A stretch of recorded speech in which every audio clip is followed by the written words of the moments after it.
예수 다시 사셨습니다. 주님 살아계십니다.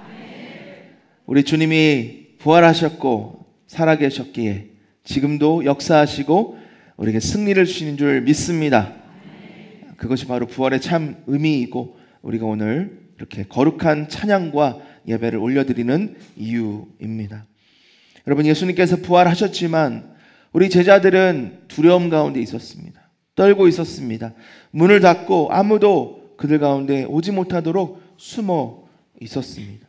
하지만 우리 예수님께서 부활하셔서 그들 가운데 나타나셨고 그들에게 부활의 능력을 보여주셨습니다. 그래서 부활하신 예수님을 보고 믿고 성령이 임했을 때 그들은 부활하신 예수님을 전하며 죽음까지도 불사하는 증인이 되었습니다.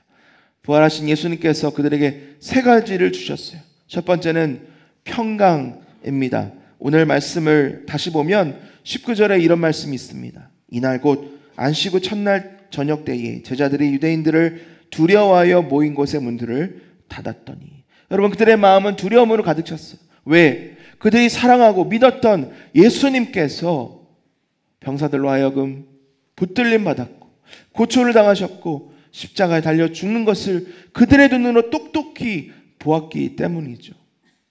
예수님이 저렇게 죽으셨다면 우리도 꼼짝없이 죽게 되었구나. 두려운 마음에 그들은 문을 닫고 한 곳에 모여 있었습니다.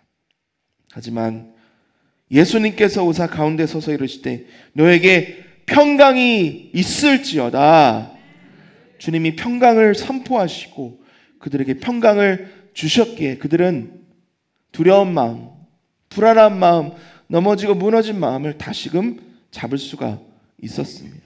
여러분, 우리가 칸테타를 통해서 베드로의 그 절박한 심정을 보았지 않습니까? 예수님을 3번이나 부인했던 베드로의 마음이 어떻겠어?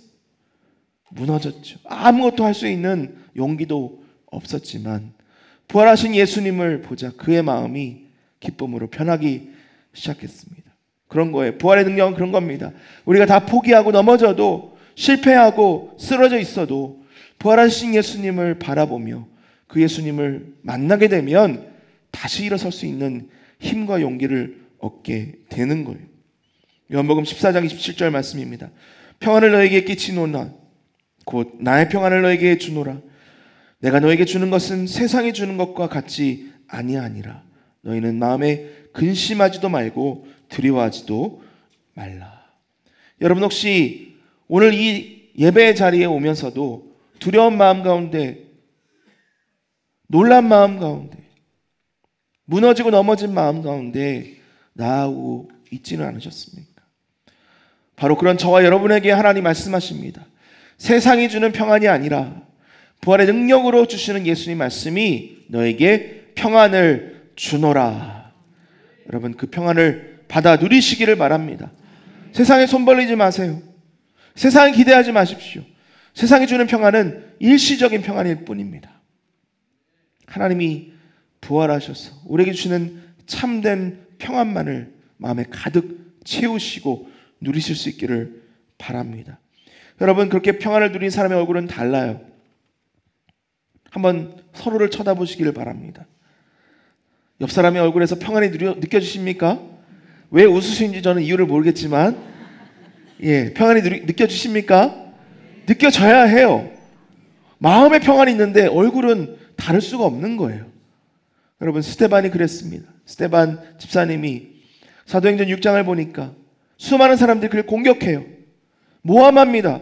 위협합니다. 하지만 그들이 사도 스데반의 얼굴을 보니까 천사의 얼굴과도 같았다. 스데반이 명연기자였기 때문에 얼굴은 그렇게 화났지만 마음은 평안이 없었던 것이 아니라 부활의 능력으로 가득했기 때문에, 그 참된 평안을 누렸기 때문에 얼굴에서 천사의 얼굴 같은 평안이 느껴졌던 거예요. 여러분, 다시 한번 옆 사람 한번 봐주시기 바랍니다. 웃지 마시고 평안이 느껴지십니까? 여러분, 이러한 환한 얼굴로, 웃으시는 얼굴로 이번 한 주간, 아니 주님 오시는 그날까지 기쁨으로 살아나가실 수 있기를 축복합니다. 두 번째, 예수님께서 저들에게 사명을 주셨어요. 사명이라는 것은 콜링입니다. 미션입니다. 목적이에요. 부르심의 이유. 왜 제자들을 부르셨습니까? 처음에 그들을 부르셨던 이유가 뭐예요? 내가 너희를 사람을 낚는 어부가 되게 하리라. 그들은 바빴습니다. 삶의 환경 가운데 열심히 땀 흘려 수고하던 자들이었어요. 하지만 영원 구원의 그 목적을 위해 그들을 불러주셨는데 그들이 그것을 잊어버렸어요. 두려움 가운데. 그리고 그것을 내려놓고 다시 세상으로 돌아가는 그들에게 그들을 부르신 거예요. 21절 말씀 함께 읽습니다. 시작. 예수께서 또 이르시되 너에게 평강이 있을지어다. 아버지께서 나를 보내신 것 같이 나도 너희를 보내노라. 하나님 아버지께서 우리를 구원하시기 위해 아들을 보내주신 것처럼 예수님이 우리를, 제자들을 세상에 보내셔서 복음을, 부활의 능력을 선포하시기 위해 사명을 주신 거예요. 구약성경에 보면 한 왕비가 나옵니다. 그 이름은 에스더예요. 에스더는 참 아름다운 여인이었습니다. 하지만 아무도 그를 알지 못했어요. 하지만 하나님의 능력 가운데, 은혜 가운데, 섭리 가운데 그가 페르시아의 왕비가 되었어요. 그보다 더할 나위가 없지요. 하지만 곧 유대 민족에게 큰 환란이 찾아옵니다. 몰살당한 위기가 찾아와요. 에스더는 왕비니까 뭐 아무 상관 없었겠지만 그를 기르던 양아버지가 에스더에게 이렇게 말합니다. 에스더 4장 14절. 이때에 내가 만일 잠잠하여 말이 없으면 유다인은 다른 데로 말미암아 노임과 구원을 얻으려니와 너와 내 아버지의 집은 멸망하리라.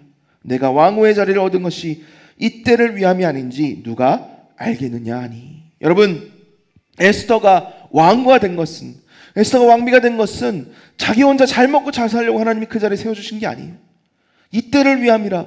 유대의 민족을 구원하기 위해 하나님이 에스더를 세우셨다는 것을 모르드게를 통해서 에스더가 깨닫고 내가 죽으면 죽으리라 일사각오의 그 각오를 가지고 자신의 온 인생을 내어놓았을 때 하나님이 에스더를 통해서 유다 민족을 구원하셨을 뿐만 아니라 하나님의 영광을 그 땅에 찬란하게 나타내셨습니다. 여러분, 하나님이 여러분을 사명자로 세워주셨습니다. 아멘이십니까? 여러분, 그럼 그 사명이 뭔지 아세요? 알고 계세요? 여러분, 깨달으십시오. 구하십시오. 그리고 그것 하나님이 주신다면 뒤도 돌아보지 마시고 사명을 위해 달려가십시오. 그럴 때 하나님이 저와 여러분을 통해서 하나님의 영광을 이 땅에 찬란히 비춰줄 줄 믿습니다. 여러분, 하나님 우리에게 주신 물질, 건강, 가족, 교회, 직장, 일터 모든 것이 하나님의 영광을 위해서 여러분 하나님이 주신 거예요.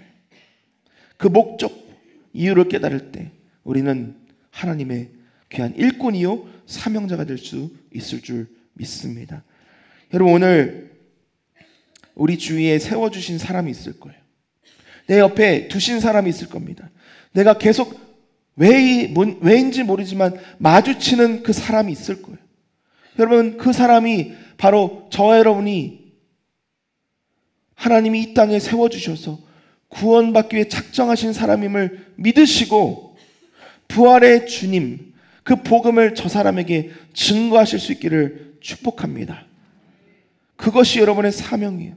하나님 주신 거룩한 사명입니다. 여러분, 기도의 자리에, 예배의 자리에, 하나님의 사명을 구하는 자리에 나아가십시오. 그것이 때로는 귀찮기도 하고 멀기도 하고 또 일에 또 여러 가지 공무에 중첩된다 하더라도 정말 중요한 것이 뭔지 여러분 깨달으시고 세상의 길로 가지 마시고 하나님이 당장 여러분에게 주신, 저에게 주신 그 사명을 바라보며 나아가시기를 바랍니다. 다음은 없어요. 언제 주님 오실지 몰라요. 주님 오시는 그날 너가 정말 내가 너에게 준 그 사명 다 감당하고 왔니?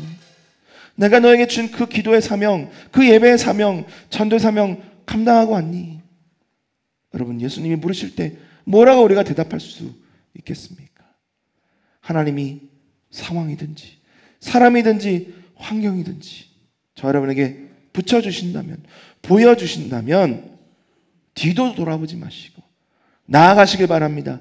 감당하실 수 있기를 축복합니다. 마지막 세 번째, 우리 예수님께서 성령을 주셨습니다. 하나님에게 사명을 주셨다고 했잖아요. 목적과 이유를 주셨다고 했잖아요. 그런데 하나님 다 아세요. 우리는 연약하다는 것을, 실패한다는 것을 아십니다. 그래서 우리 하나님께서 거룩하신 영, 성령 하나님을 우리에게 보내주셨습니다. 여러분, 성령을 붙드시길 바랍니다. 성령을 받으시길 바랍니다. 성령 충만함을 구하시고 누리시기를 바랍니다. 성령 하나님 외에는 답이 없습니다. 우리 이미 해봤잖아요. 시도해봤잖아요. 노력해봤잖아요. 쓰러지고 실패해봤잖아요. 제자들도 마찬가지였습니다. 자신만만했거든요. 아유, 무슨 말씀이세요, 예수님? 저는 죽기까지 예수님 따르겠습니다. 왜 실패했나요? 그들이 기도하지 못했고 그들의 성령 충만함이 없었기 때문이었죠. 여러분, 우리에게 하나님이 성령을 보내주셨습니다. 여러분의 마음 가운데, 여러분의 심령 가운데 이미 성령이 계십니다. 여러분, 성령이 하나님이 우리 가운데 역사하실 수 있도록 기도하시고 성령 충만함을 구하십시오. 성령을 구하실 때 성령이 우리 가운데 역사하셔서 우리를 이끌어 주실 줄 믿습니다. 성령이 우리의 주인 되실 때 우리는 참된 사명자로, 하나님의 일꾼으로 하나님의 부활의 능력을 세상에 드러내는 증인이 될 수 있을 줄 믿습니다. 오늘 세 가지를 나눴습니다. 우리 주님께서 평강을 주셨습니다. 우리 주님께서 사명을 주셨어요. 우리 주님께서 성령을 주셨습니다. 여러분, 이쯤 되면 다 주신 거 아닙니까? 우리가 부족한 게 뭐가 있습니까? 이미 다 주셨어요. 우리가 부족한 것이 있다면 순종입니다. 믿음입니다. 결단입니다. 우리 주님 지금 이 자리에 우리와 함께 하시고 우리에게 부활의 능력, 생명의 능력을 더하여 주십니다. 여러분, 결단하십시오. 순종하십시오. 주님 믿고 나아가십시오. 우리 주님이, 부활의 주님께서, 이제 곧 오실 우리 주님께서 저와 여러분을 통해 복음의 능력을 나타내시고 이 땅을 부활의 현장으로, 그리고 부흥의 물길로 더하실 줄 믿습니다. 여러분, 자리에서 다 일어나셔서 하나님 주신 말씀 함께 살아계신 주 박수치면서 기쁨으로 찬양을 나가겠습니다.